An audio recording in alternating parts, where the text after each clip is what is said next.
175 millones de personas viven fuera del país en que nacieron. Es decir, de cada 35 personas, una es inmigrante. Un fenómeno que no es nuevo, pero cuyo crecimiento es tan acelerado que preocupa a los gobiernos de los países ricos, polos de inmigración, y de los países en desarrollo, principales áreas de emigración. En los últimos 20 años, la población extranjera en los países desarrollados pasó del 3,4% para el 8,7%, y eso asusta.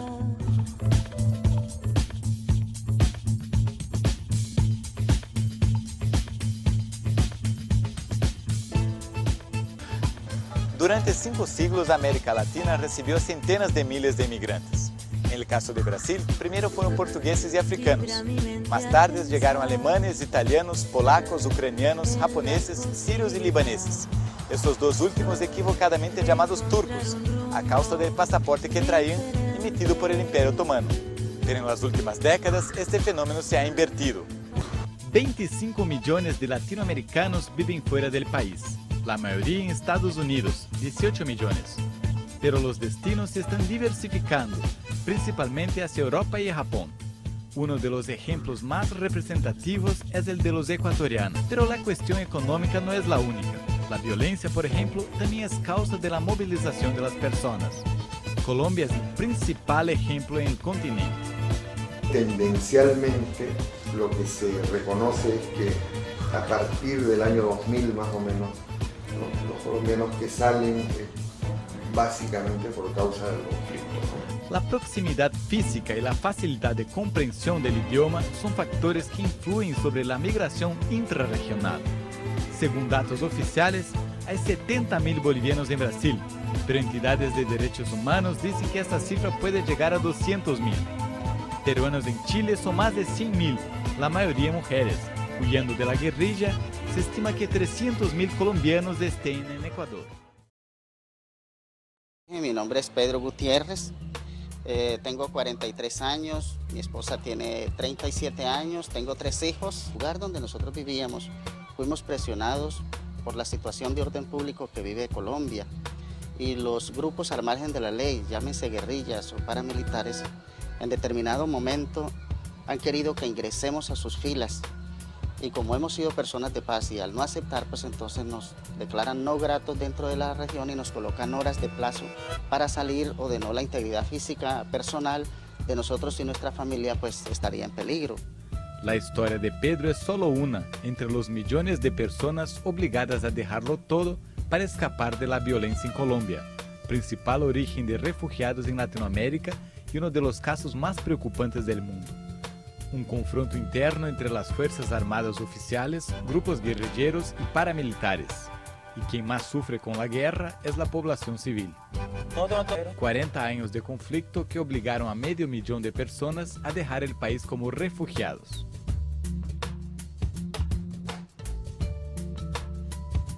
En un ambiente normalmente hostil, el miedo hace que las personas se escondan y vivan en una sociedad propia, marginal y desprotegida. Los que acompañan de cerca la realidad de quien huye de la guerra intentan preservar por lo menos la memoria de una situación que preferirían desconocer, pero no pueden.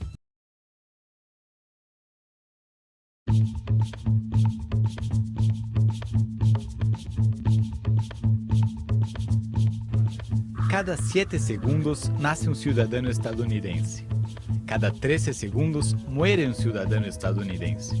Y a cada 31 segundos llega un inmigrante ilegal intentando ser o por lo menos vivir como un estadounidense. Más de la mitad de los que llegan son latinoamericanos. Esa ecuación resulta en el fenómeno de la hispanización de la población de Estados Unidos, que coloca la inmigración en el centro del debate político del país. En los últimos meses, millones de inmigrantes han salido a la calle sistemáticamente para exigir sus derechos. Querem mostrar-se para que não sejam ignorados. Qual é a maior necessidade? Qual é a maior demanda dos imigrantes? Documentação. Documentação. E nós até sabemos disso, né? Porque sabemos o que significa, basta perder uma carteira de motorista para ver no dia seguinte a dificuldade que você enfrenta para poder dar conta do seu dia a dia. Então imagina a pessoa que não consegue ter nada. El crecimiento acelerado del número de inmigrantes dio prioridad al tema en la agenda política del continente. En la última cumbre iberoamericana, que reunió a 22 jefes de Estado en Montevideo, Uruguay, la inmigración fue el asunto de mayor destaque. Se discutió la necesidad de pensar en soluciones conjuntas para disminuir los impactos negativos de la inmigración ilegal y valorizar las ventajas de la incorporación legalizada de extranjeros en cada país. Un ejemplo de éxito es el programa argentino Patria Grande, que extendió a 250.000 inmigrantes los beneficios y obligaciones de los nacionales, en lo referente al acceso a la justicia, a la educación y a la salud. Además de los gobiernos, los organismos internacionales también tratan de contribuir para encontrar soluciones. La sociedad civil organizada es parte de este proceso conjunto. Varias organizaciones no gubernamentales se dedican a ayudar o por lo menos a disminuir las agresiones a los derechos humanos de los inmigrantes. Parte de este trabajo lo hace la Iglesia. En Brasil, desde 2005 se discute el nuevo Estatuto del Extranjero, pero todavía no hay previsión de cuándo se envíe el anteproyecto al Congreso Nacional. Actualmente, la permanencia de inmigrantes en Brasil está reglamentada por una ley de 1980, promulgada en un periodo en el que el extranjero era visto como una amenaza a la seguridad nacional. Esa joven es boliviana, tiene 18 años y espera un hijo. A los 15 se vino para Brasil por una promesa de empleo hecha por una paisana, que sobrevive trayendo bolivianos para trabajar en confecciones clandestinas en São Paulo, inmigrantes sin documentos, una realidad que afecta cada vez más mujeres. Las posibilidades de trabajo para los varones han mermado y ahora las mujeres, dejando sus familias, salen a los países vecinos. La masiva inmigración ecuatoriana en las últimas décadas es un ejemplo de los efectos de la inmigración, tanto para quien emigra como para quien se queda. Primero salieron mujeres, salieron pueblos abandonados y luego salieron hombres. Allá habían pueblos en ciertas provincias sin mujeres, pueblos sin hombres y mujeres, no con ancianos y niños. Los impactos en la educación de los niños abandonados, separados de sus padres, el drama familiar de matrimonios separados y rotos. Tiene un impacto laboral gigantesco, además de la mano de obra perdida. Visto de cerca, cada individuo es único.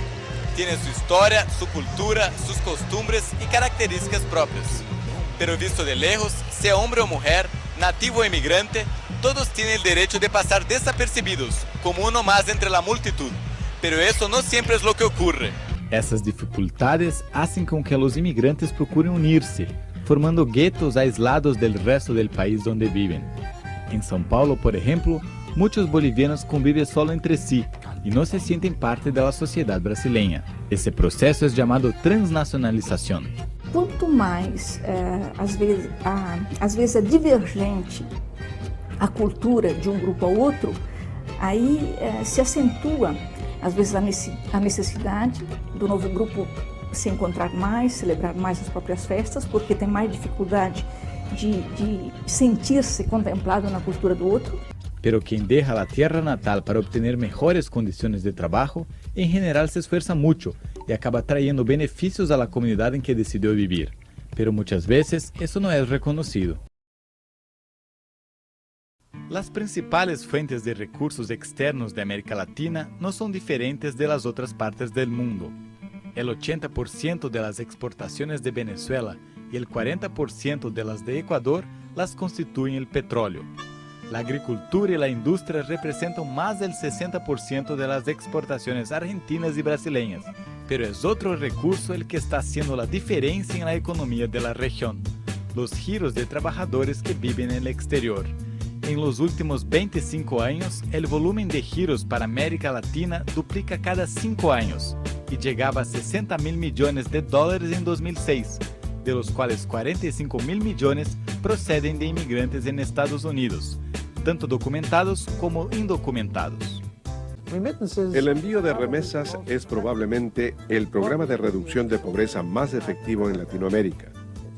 20 millones de familias superan la línea de pobreza en la región debido a las remesas. Ahora sabemos que las remesas son mucho más que toda la inversión extranjera directa, toda la asistencia oficial para el desarrollo y toda la ayuda internacional combinadas. Un estudio realizado en 11 países por la Comisión Económica de las Naciones Unidas para América Latina y el Caribe muestra que los giros representan una buena fuente de recursos para los familiares de las personas que van a trabajar en el exterior, pero no tiene impacto tan significativo en la reducción de los índices generales de pobreza de los países de origen de estos trabajadores. Además, se observa que las remesas representan no más del 10% de los recursos obtenidos en el exterior, o sea, el 90% del dinero permanece en los países desarrollados. La situación se agrava considerando que el perfil de los inmigrantes está cada vez más seleccionado. Además de la búsqueda por mejores condiciones económicas, se observa en América Latina el fenómeno llamado fuga de cerebros, cuya frecuencia es mayor en las áreas de ciencia y tecnología. De acuerdo con la Comisión Económica de las Naciones Unidas para América Latina y Caribe, CEPAL, el número de técnicos latinoamericanos fuera del país de origen triplicó en 10 años, habiendo pasado de 300.000 en 1990 para casi 1 millón en 2000. La consecuencia de eso es clara: perdiendo los profesionales más capacitados, les queda difícil a los países de la región establecer caminos propios para el desarrollo económico y social. Para intentar minimizar este problema, la Coordinación de Perfeccionamiento de Personal de Nivel Superior, órgano que financia la posgraduación de brasileños, viene dejando de conceder becas integrales en el exterior y apostando en el sistema de que el alumno pasa 1 año fuera y 3 en Brasil.